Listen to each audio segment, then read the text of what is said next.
दोस्तों, पितृपक्ष का समय आ गया है और ये हिंदू धर्म में एक खास महत्व रखता है। ये वो समय होता है जब हम अपने पितरों को याद करते हैं और उनकी आत्मा की शांति के लिए तर्पण, श्राद्ध और पिंड दान करते हैं। लेकिन ध्यान रखें, इस दौरान कुछ काम ऐसे होते हैं जो आपको बिल्कुल भी नहीं करने चाहिए, नहीं तो आपके पितर नाराज हो सकते हैं। आज हम आपको बताएंगे पितृपक्ष के वो 7 काम जिन्हें करने से आपको बचना चाहिए। लेकिन इससे पहले अगर आप हमारे चैनल पर नए हैं तो पहले प्रकाशित जिंदगी को सब्सक्राइब कर लें ताकि आपको ऐसी ही और भी जानकारियां मिलती रहें। और कमेंट बॉक्स में राधे राधे लिखना बिल्कुल मत भूलिएगा। तो चलिए बात शुरू करते हैं पितृपक्ष की। हिंदू कैलेंडर के अनुसार भाद्रपद यानी भादो का महीना होता है और हर साल भाद्रपद की पूर्णिमा से सर्वपितृ अमावस्या तक पितृपक्ष मनाया जाता है। ये समय 15 दिनों तक चलता है और इस दौरान लोग अपने पितरों की आत्मा की शांति के लिए तर्पण, श्राद्ध और पिंड दान जैसे कर्म करते हैं। ऐसा माना जाता है कि इससे पितरों का आरण चुकाया जाता है और उन्हें मोक्ष की प्राप्ति होती है। पितृपक्ष का अंतिम दिन, जिसे सर्वपितृ अमावस्या कहते हैं, सभी अमावस्या में सबसे महत्वपूर्ण माना जाता है। ये दिन पितरों को श्राद्ध और तर्पण के जरिए प्रसन्न करने का आखिरी दिन होता है। इस दौरान पितरों की कृपा पाने के लिए सही तरीके से श्राद्ध करना बहुत जरूरी होता है। तो अब बात करते हैं उन 7 कामों की जो पितृपक्ष में नहीं करने चाहिए। 1. मांसाहार और शराब से दूर रहें। पितृपक्ष में मांसाहार और शराब का सेवन पूरी तरह से वर्जित होता है।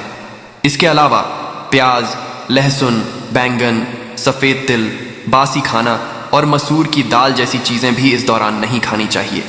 ऐसा माना जाता है कि अगर आप इन चीज़ों का सेवन करते हैं तो आपके पितर नाराज हो सकते हैं और उनकी कृपा आप पर नहीं रह पाती। 2. मांगलिक कार्य न करें। इस दौरान शादी, गृह प्रवेश या किसी नए काम की शुरुआत बिल्कुल नहीं करनी चाहिए। ऐसा करना अशुभ माना जाता है। पितृपक्ष का समय पूरी तरह से पितरों के लिए समर्पित होता है और इस दौरान कोई नया सामान भी नहीं खरीदना चाहिए। अगर आप मांगलिक कार्य करते हैं तो पितरों की नाराजगी हो सकती है। 3. झूठ बोलने और छल कपट से बचें। पितृपक्ष में किसी से झूठ बोलना, धोखा देना या किसी के साथ गलत व्यवहार करना भी बहुत बड़ा पाप माना जाता है। इस समय सच्चाई और ईमानदारी का पालन करना बेहद ज़रूरी होता है। अगर आप इस समय झूठ बोलते हैं या किसी को धोखा देते हैं तो आपके पितर आपसे नाराज हो सकते हैं और इसका असर आपके जीवन पर पड़ सकता है। 4.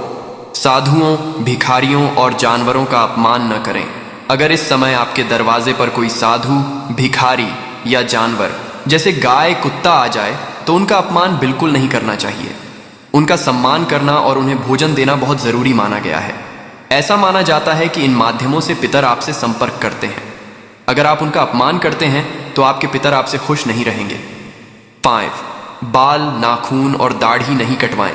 पितृपक्ष के दौरान बाल कटवाना, नाखून काटना या दाढ़ी बनवाना अशुभ माना जाता है। इससे पितरों की नाराजगी हो सकती है, इसलिए इन 15 दिनों के दौरान इन कामों से बचें। 6. तर्पण में लाल या सफ़ेद तिल का इस्तेमाल न करें। तर्पण करते समय काले तिल का प्रयोग करना चाहिए। भूल से भी लाल या सफ़ेद तिल का इस्तेमाल न करें क्योंकि यह अशुभ माना जाता है। तर्पण और श्राद्ध के दौरान सिर्फ वही सामग्री इस्तेमाल करें जो पितरों को प्रसन्न कर सके। 7.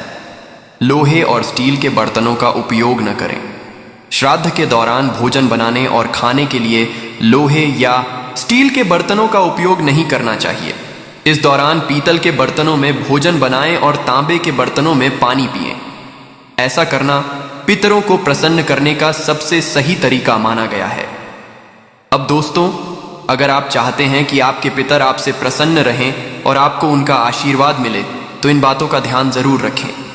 पितृपक्ष में सही तरीके से तर्पण और श्राद्ध करना आपके लिए और आपके परिवार के लिए बहुत लाभकारी हो सकता है। पितृपक्ष के दौरान रोजाना नहाने के बाद जल से तर्पण करना भी बहुत शुभ माना जाता है। इस दौरान गाय, कुत्ता और कौए को भोजन खिलाने से पितरों की आत्मा को तृप्ति मिलती है। अगर आप इन नियमों का पालन करते हैं तो आपके पितर आप पर अपनी कृपा बनाए रखेंगे। तो दोस्तों, अगर आपको ये जानकारी उपयोगी लगी हो तो वीडियो को लाइक करना ना भूलें और हाँ, प्रकाशित जिंदगी चैनल को सब्सक्राइब करें ताकि आपको ऐसी और भी जानकारी मिलती रहे। साथ ही बेल आइकॉन को दबा दें ताकि हमारी नई वीडियो सबसे पहले आप तक पहुंचे, और कमेंट बॉक्स में राधे राधे ज़रूर लिखें। धन्यवाद।